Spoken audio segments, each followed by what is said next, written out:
नमस्कार, मैं डॉक्टर राजेश मिश्रा, आपका स्पाइन एक्सपर्ट। चलिए आइए जानते हैं ओजोन थेरेपी स्लिप डिस्क में कितनी लाभदायक है या सिर्फ मिथ है। कई पेशेंट हमारे पास आते हैं जिनको ग्रेड 1 या ग्रेड 2 स्लिप डिस्क है और उन्हें कुछ नई टेक्निक से अपने स्लिप डिस्क को ट्रीट करना है। उसमें न्यू टेक्निक अभी एक आई है जिसे हम कहते हैं ओजोन थेरेपी। क्या ये सही में असरदार है या फिर सिर्फ एक ये मिथ है? चलिए आइए जानते हैं। जनरली ओजोन थेरेपी का मतलब होता है कि हाइड्रोजन और ऑक्सीजन मॉलिक्यूल को बना के हम एक सोल्यूशन बनाते हैं जिसको हम डिस्क में डाल के डिस्क को श्रिंक करते हैं। लेकिन क्या ये सच में यूज़फुल होती है? देखते हैं। देखिए, सबसे पहले ओजोन थेरेपी का इंडिकेशन क्या है या फिर डिसएडवांटेज क्या है वो जानना बहुत ज़रूरी है। ठीक है, बेनिफिट्स ओजोन थेरेपी के क्या क्या है आइए देखते हैं। पहला जो सबसे बेनिफिट है वो है कि आपको किसी भी इंसिजन की ज़रूरत नहीं पड़ती है, पेशेंट को एनेस्थेशिया नहीं देना पड़ता है। एक डे केयर प्रोसीजर है जिसे हम पेशेंट को अगर आफ्टरनून में लगाते हैं, ओजोन थेरेपी देते हैं, तो इवनिंग में हम उसे डिस्चार्ज कर सकते हैं। ठीक है, अब हम ये जानते हैं कि क्या क्या इंडिकेशंस होते हैं और किस किस कॉन्ट्रा इंडिकेशन में हमें ओजोन थेरेपी नहीं देना चाहिए। पहले जो सबसे मुख्य इंडिकेशन है ओजोन थेरेपी देने का वो होता है शियाटिका। शियाटिका का मतलब होता है डिस्क बल्ज। अगर किसी भी लेवल पे जैसे L4, L5 या L5, S1 लेवल पे आपका डिस्क बल्ज है तो आप उस कंडीशन में ओजोन थेरेपी यूज़ कर सकते हैं या फिर यूज़फुल हो सकती है।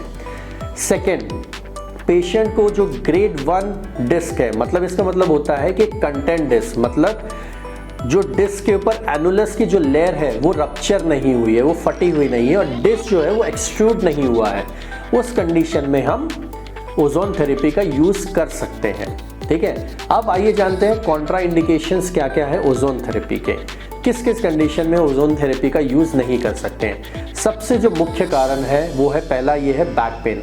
अगर किसी पेशेंट को प्रिडोमिनेंट बैक पेन है और शियाटिका पेन या फिर लेग पेन कम है, उस चीज़ में या फिर उस कंडीशन में हमें ओजोन थेरेपी का यूज़ नहीं करना चाहिए। सेकेंड जो मुख्य चीज़ है, अगर डिस्क प्रोट्रूड होके या फिर एक्सट्रूजन होके वो एनुलस से बाहर निकल गई है, ठीक है, तो उस कंडीशन में ओजोन थेरेपी यूज़ नहीं करना चाहिए क्योंकि वो बहुत ज़्यादा आपको बेनिफिट नहीं करेंगी।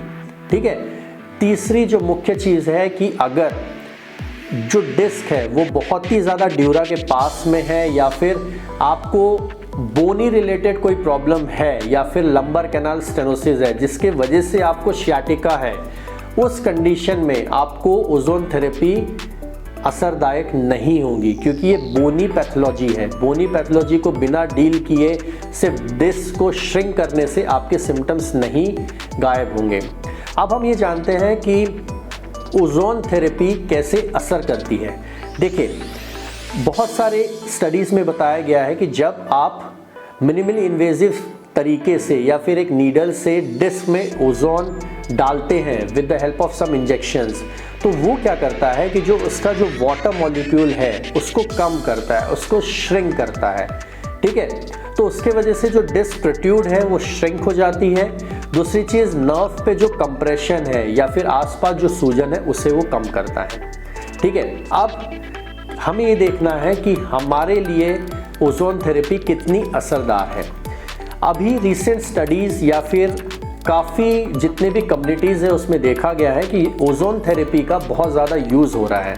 ठीक है, और पेशेंट हमसे भी काफ़ी डिमांड करते हैं कि सर हमें ओजोन थेरेपी करना है। ठीक है, देखिए, रिसेंट एडवांसमेंट्स आते हैं लेकिन उसमें इंडिकेशंस कितना है, कॉन्ट्रा इंडिकेशंस कितना है वो देखना बहुत ज़्यादा ज़रूरी है। उस पर स्टडीज़ कितनी हुए, कितना पेशेंट को असर होता है, वो चीज़ें भी देखना बहुत ज़रूरी है। अब हम स्पेसिफिक अगर ओजोन थेरेपी के बारे में करते हैं बात, तो हम ये देखते हैं कि सबसे पहले वो रिसेंट थेरेपी है। तो जितनी भी अभी तक के स्टडीज़ हुई है उसमें देखा गया है कि जो पेशेंट स्पेसिफिक पेन रिलीफ है पेशेंट को वो बहुत कम होता है। मतलब अगर आप देखेंगे 10 पेशेंट को हम ओजोन थेरेपी दे रहे हैं तो उसमें से सिर्फ 2 या 3 पेशेंट को ही 100% पेन रिलीफ हो पाता है। दूसरी चीज़ है, long term pain relief patient का बहुत कम होता है। ठीक है, तीसरी चीज़ है, जितनी भी रिसेंट एडवांसेस हैं या फिर कम्युनिटी स्टडीज़ हैं उसमें ओजोन थेरेपी के बारे में बहुत ज़्यादा डिस्क्राइब नहीं किया गया है या फिर रिसेंट स्टडीज़ नहीं है। तो long term effect of ozone therapy कितना है वो आप नहीं सजेस्ट कर सकते हैं just based on recent advances.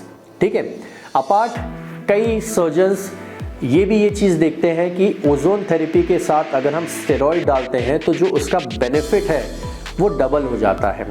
ठीक है, लेकिन क्या हमें ओजोन थेरेपी के साथ स्टेरॉइड यूज़ करना चाहिए वो पेशेंट टू पेशेंट वैरी करता है। बट मैं 10 साल से स्पाइन प्रैक्टिस कर रहा हूँ तो मैं आपको ये सजेस्ट करूँगा कि according to the guidelines, according to the community studies, I prefer epidural injections in terms of ozone therapy. क्योंकि एक तो एपिड्यूरल इंजेक्शन में सबसे पहले क्विक एक्टिंग होता है, बहुत फास्ट रिलीफ होता है। दूसरा चीज़ है लॉन्ग टर्म इफ़ेक्ट्स उसके देखे गए हैं जो आपको बेनिफिट करते हैं। सेम डे केयर प्रोसीजर होता है तो आपको वो चीज़ का भी बेनिफिट होता है। और एपिड्यूरल इंजेक्शन में अपार्ट फ्रॉम ओजोन थेरेपी का जो मेन कॉम्प्लिकेशन है वो डिस्काइटिस है, मतलब इन्फेक्शन भी हो सकता है डिस्क में, लेकिन वो बहुत कम पेशेंट में देखा गया है।